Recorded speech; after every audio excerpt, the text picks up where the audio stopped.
मैं कहता हूँ ये बांग्लादेशी ये कीड़े मकोड़े जो इन्होंने कुछ दिनों पहले अपनी आंखें दिखाई थी, हमारा देश उन बांग्लादेशियों के लिए जंगली बिल्ला है, जंगली बिल्ला। और वो हमारे लिए मात्र छोटे छोटे चूहे हैं, चूहे जो अभी जन्म लिया वो चूहे, उससे अधिक कुछ नहीं है। भारत ने अपनी शक्तिशाली को कमजोर के सामने बात करेगा तो भी उसकी थोड़ी बदनामी होती है, तो भारत ने उसको इग्नोर क्यों किया? एक शक्तिशाली देश और चूहे के सामने बात करे तो भी उसकी बदनामी होती है कि आप ये इतने शक्तिशाली होकर के चूहे के साथ बात करें। उसने हमारे देश ने उनको इग्नोर किया। मैं आपको कहता हूँ, मैं भूतपूर्व सैनिक हूँ, 59 साल की उम्र है, मीडिया के सामने कह रहा हूँ, जो मेरा दोस्त है, जो जज्बा है, जो जुनून है, जो मेरे अंदर की बात है कि 10,000 भारत के सैनिक मुझे दे दो, 6 महीने में बांग्लादेश हमारा हवाई सुरक्षा करो, खाली एयरफोर्स हमारी हवाई सुरक्षा करो कि ऊपर से हमारी सुरक्षा हो। 10,000 सैनिक दे दो, 6 महीने में बांग्लादेशियों की वो हालत नहीं कर दूँ कि वो बॉर्डर पे आने से पहले भी उनके सैनिक 100 बार सोचे कि बॉर्डर पे जाएंगे। मैं ये आपको रियलिटी कह रहा हूँ, भारतीय सेना को मैं जानता हूँ अच्छी तरह से, 18 साल सेना में रहा हूँ। मैं कहता हूँ बांग्लादेश का सैनिक बॉर्डर पे आने से पहले 100 बार सोचेगा, उनका बॉर्डर पे आना छुटा सकते हम। सेना में आने से आपको किस स्पेशल गुणों की प्राप्ति हुई? सेना के अंदर आने से आपको किस स्पेशल गुणों की प्राप्ति हुई? अरे ये विशेष गुण है, आप जो देख रहे हो, एक सीकर की जो बीमारी थी, वर्षों सालों पुरानी बीमारी थी, उसको एक सैनिक ने, अकेले सैनिक ने, भूतपूर्व गौरव सेनानी ने पूरे सीकर को हिला दिया। अकेले गौरव सेनानी ने, बिना किसी के सहयोग के, बिना किसी विभाग के सहयोग के 2 जवानों को साथ लेकर के पूरे सीकर को हिला दिया अकेले जवान ने। तो अब देखो भारत की सेना क्या कर सकती है। भारत की सेना पूरे विश्व में तेलगा मचा सकती है, लेकिन हमारे देश का सिद्धांत, हम पहले किसी पे वार नहीं करते, जियो और जीने दे के सिद्धांत पे जीते हैं, शांति से रहना पसंद करते हैं, हम आक्रामक नहीं है। कोई हमारे ऊपर आता है तो उसको जवाब देते हैं। यदि भारत ये छोटे मोटे पाकिस्तानी जैसे देश की तरह आक्रामक होता नहीं, तो आज पता नहीं भारत का कब्जा कहाँ का होता। ये चाइना जैसे पता नहीं कहाँ दिखाई भी नहीं देता इनका नाम, लेकिन हमारा सिद्धांत था शांति से जियो, जीने दो। ये भारत का ये सिद्धांत है, इसी की वजह से भारत की सेनाएं शांत हैं, वरना भारत की सेनाओं को वही जानता है जो भारत की सेना में नौकरी करता है। ये पाकिस्तानी क्या है, ये थोड़ी गिदड़ बबकी देते, सिर्फ इनका सामना हो जाए तो अपना चप्पल जूते भी उठा नहीं पाएंगे जिस दिन भारत के साथ इनका सामना हो गया। असल में ये भारत की सेना की वास्तविकता बता रहा हूँ मैं आपको, ये कोई बखान नहीं कर रहा हूँ, कोई बड़ाई नहीं कर रहा हूँ, मैं कह रहा हूँ अपनी आंखों से देखा है। एक अकेला सैनिक इतनी भयंकर, वही व्हीकल है, वही सिटी है, वही लोग है, वही जनता है। अब देखो खुला कर दिया सिर्फ मात्र 10 दिन में, जबकि यहाँ पूरी पुलिस फोर्स पड़ी थी, बड़े बड़े तोप खा पड़े थे, बड़े बड़े अधिकारी पड़े थे, बड़े बड़े 3 स्टार पड़े थे। लेकिन मैंने ये फौजी इसकी वजह क्या थी सर? वो जोश जज्बा जुनून, टारगेट को क्लियर करना। फौज ने सिखाया कि तुम्हें वो टारगेट क्लियर करना तो करना है, एम कायम करके उसको उसमें सफलता प्राप्त करना। हम लोग जानते नहीं, पीछे हटना हमारे, बहुत बढ़िया। तो ये इसी का परिणाम है जो आप देख रहे हो। कोरोना काल भी था, नीमका थाना मेरी पोस्टिंग थी, ये खेतड़ी चौराहे के ऊपर हमारी ड्यूटी रहती थी, तो कई बार क्या हमारे गौरव सेनानी भी जल्दी में रहते थे, हेलमेट नहीं लगाते हैं। चाहे मैं चूरू रहा, जब से पुलिस में आया हूँ, जहाँ तक मैं रहा मौके पर, मैंने किसी गौरव सेनानी का चालान नहीं किया और नहीं करने दिया।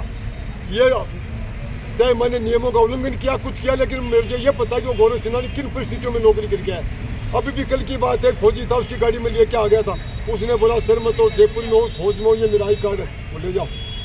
फौजियों का चालान कर नहीं पाता हूँ, ये मेरी मजबूरी है। मैंने पुलिस में आने के बाद इनका किया नहीं है, करते हैं लेकिन नियम है, लेकिन मेरे से होता नहीं है साहब, मेरे से होता नहीं है। नियम से चलते हैं, नियम से चलते।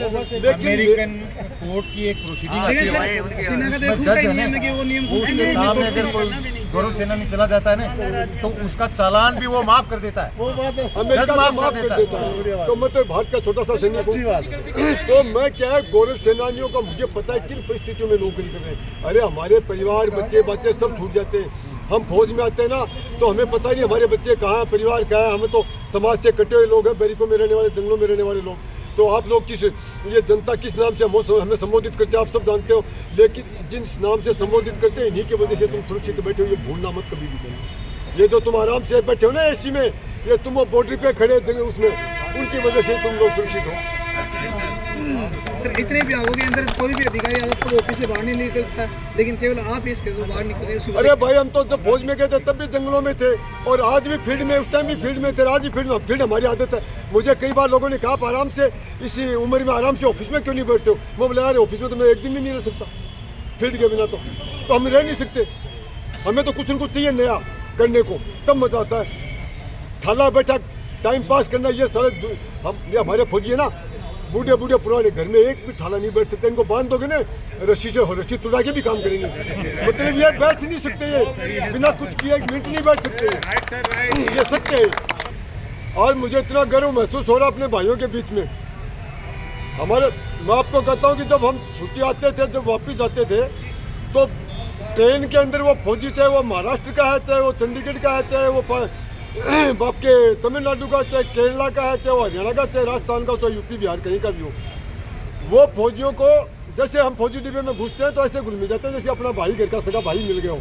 और ऐसे नहीं लगता कि हम किसी अजनबी के साथ बैठे हैं, और एक दूसरे की हेल्प करते हैं तुरंत। और कोई दिक्कत भी आती है तो उसी टाइम हम उसकी मदद भी करते हैं एकजुट होकर के। तो ये हमारा ऐसा संगठन है फौजियों का, ये गौरव सेनानी है सबके सब। लेकिन जो फौज का जो जज्बा होता है, एक फौजी ऐसी चीज़ है, मरते दम तक 100 साल का भी फौजी है तो वो फौजी पने से ही मरता है। उसके चाल ढाल से आपको एक अनजान आदमी भी कह देगा कि वो फौजी है, भले वो 100 साल का ही क्यों नहीं हो।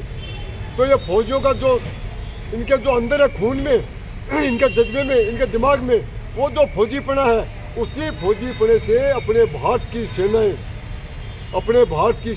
आज की तारीख हो चाहे पुरानी सेना हो, ये हट जाते थे तो ये हटना जानते नहीं थे। हमारे भारत की सेना जब बॉर्डर पे हट जाती है या सामना दुश्मन से होता है, हमारी सेना का सबसे बड़ी खासियत ये है कि इनको पीछे मुड़ना आता ही नहीं है। ये आगे की सिर्फ, चाहे वो आगे टैंक के गोला है, चाहे बारूद है, चाहे घोड़ा है, चाहे कुछ भी है, चाहे माइनफील्ड्स बिछी हुई हैं रास्ते में, ये क्या है, पीछे मुड़ना नहीं जानती। जिसकी वजह से चाइना जैसा देश भी 100 बार सोचता आज की तारीख में भारत की सेना की तरफ देखने के लिए। आपने बॉर्डर पर देखा, अभी ये सारा का सारा झपड़ा हमारे चंद सिंह, हमारी रेजिमेंटों के चंद मुट्ठी भर जवानों ने, अधिकारियों ने चाइना की रेजिमेंट का क्या हाल किया था आप सबने देखा। अभी हम तो क्या ईमानदारी से बता देते हैं कि हमारे 5 के खत्म हुए, 10 खत्म हुए। वो लोग तो इतना मुंह छुपा लिया कि बता भी नहीं पाए कि हमारे कितने मर गए, जबकि वो तो पूरी तैयारी के साथ, साजिश के साथ आए थे, हथियारों के साथ। उन्होंने तो पूरी तैयारी, हमारे तो नहीं अच्छे जवान थे, बंदूक चला नहीं सकते, गोली चला नहीं सकते। उन निहत्थे जवानों ने भी उनको वो हाल किया कि 100 बार सोचना पड़ता है। मैं ये जो काम कर रहा हूँ ये सारा फौजी जज्बे की, फौजियों की ताकत तो है और क्या।